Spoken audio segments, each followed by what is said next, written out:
सत्त्याण्णव ते 2000 सालापर्यंत सिडकोने त्यांना अल्पशा दरात कमी दरामध्ये कष्टकरी कर्मचाऱ्यांना घरं दिली। त्या काळाची परिस्थिती अशी होती की सिडकोकडून कोणी घर घ्यायला तयार नव्हतं। ही बिचारी कष्टकरी कामा जंगलात जरी घर दिलं ते घर राहण्यासाठी ते आपलं जीवन जगण्यासाठी ते घर घेतलं त्यांनी। आणि आज त्याची व्हॅल्यू वाढल्यामुळे काही लोकांचे डोळे वर व्हायला लागले ते आणि त्याची किंमत वाढल्यामुळे गोरगरिबांना कसं इथून पायवाट करायची, इथून पळवायचं कसं, अशा प्रकारचा धारणा या देशामधल्या काही नतमस्तकांनी घेतलेला आहे। आणि प्रशासकीय अधिकारी आणि मंत्री महोदय यांचा हा हस्तक्षेप असल्याशिवाय हा प्रकार होणारच नाही। घनसोली सेक्टर 7 येथील 7 माथाडी कामगारांच्या गृहनिर्माण सोसायट्यांमध्ये राहणाऱ्या 2400 माथाडी कुटुंबासाठी राबवण्यात आलेल्या पुनर्विकास प्रक्रियेत अत्यंत गंभीर अनियमितता, बेकायदेशीर कृत्ये आणि गुन्हेगारी संगनमत झाल्याचा आरोप करत RPI आठवले गटाचे जिल्हाध्यक्ष महेश खरे यांनी सिडको उपनिबंधक कार्यालयावर धडक दिली। 17 एकर जमीन विकासासाठी प्रबंधकाकडे अवघे 1 लाख रुपये शुल्क भरण्यात आले आहे। त्यामुळे या प्रकारात मोठ्या प्रमाणावर भ्रष्टाचार झाल्यास दिसून येत आहे। मुख्यमंत्री देवेंद्र फडणवीस यांनी लक्ष घालून माथाडी कामगारांना त्यांच्या हक्काचे घर मिळवून देण्यासाठी प्रयत्न करावेत।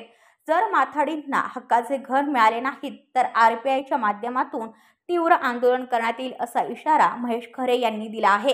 त्यांना अर्ज देताना त्यांच्या जे स्वयंसहाय्यक आहे त्यांना ते वाघमारे म्हणून त्यांच्याकडे निवेदन दिलेलं आहे। प्रताप पाटलाशी दूरध्वनीवरून वाघमारेंनी बोललं आहे। पण अतिशय दुर्दैवी घटना आहे भारत देशामध्ये। हा भारत देश हा लोकशाहीवर आधारित असणारा देश आहे। गोरगरीब कष्टकरी जो समाज आहे 97 ते 2000 सालापर्यंत सिडकोने त्यांना अल्पशा दरात कमी दरामध्ये कष्टकरी कर्मचाऱ्यांना घरं दिली। त्या काळाची परिस्थिती अशी होती की सिडकोकडून कोणी घर घ्यायला तयार नव्हतं।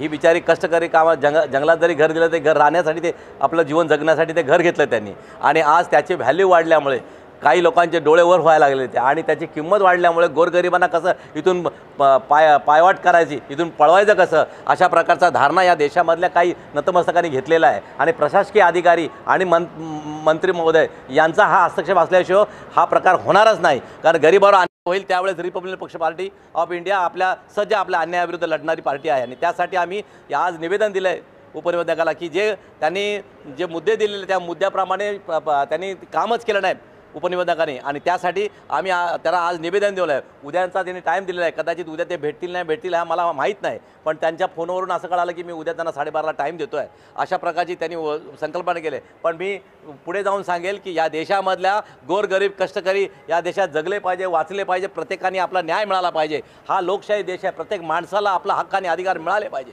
यासाठी आम्ही हे आंदोलन करणार आहेत, उग्र आंदोलन करणार। गोरगरिबांना न्याय मिळाला पाहिजे। आज कष्टकऱ्यांना घर दिलं आणि त्यांना घर सोडून कुठेतरी पलायन करण्याचा जो मार्ग आहेत काही या देशात अदृश्य शक्ती आहेत, ते गुंड आहेत, प्रवृत्तीचे लोक आहेत, त्या दादागिरी करून त्या गोरगरिबांना पळून लावण्याचा प्रयत्न करत असतील तर यामध्ये मी मुख्यमंत्र्यांना निवेदन करेल की आपण या जातीने लक्ष घाला किंवा तुमचे कोणी मंत्री आहेत यामध्ये हस्तक्षेप करायचे त्यांना विचार करावा आणि याची कारवाई व्हावी असे आमच्या निवेदनात म्हटलेलं आहे। आम्ही तरी आपण विनंती आहे की आपण काळजीपूर्वक मुख्यमंत्र्यांनी लक्ष द्यावं असं आमची विनंती आहे।